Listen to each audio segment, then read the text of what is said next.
Good morning, everyone. Happy Thursday. My menu today is just fry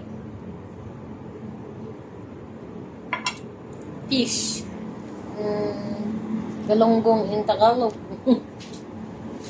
Additional food with the vegetable yesterday. We still have vegetable, the one that I cooked yesterday.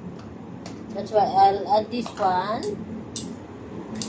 for our food today. Fish is rich in iodine to help thyroid problem, and rich in omega-3 fatty acid, good for the heart and blood circulation, blood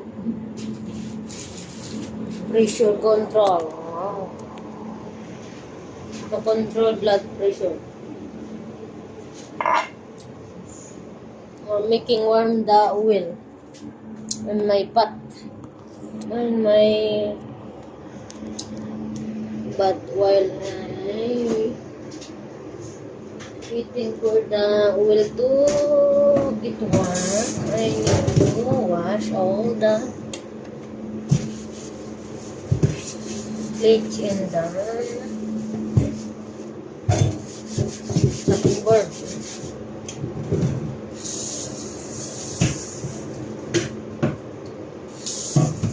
Happy Thursday, everyone. Almost weekend again.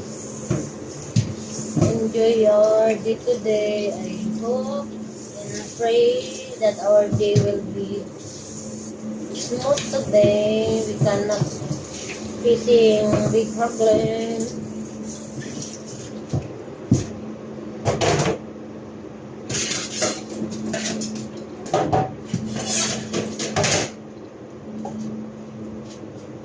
Bye. My oil is already hot. I need to put the fish in the here.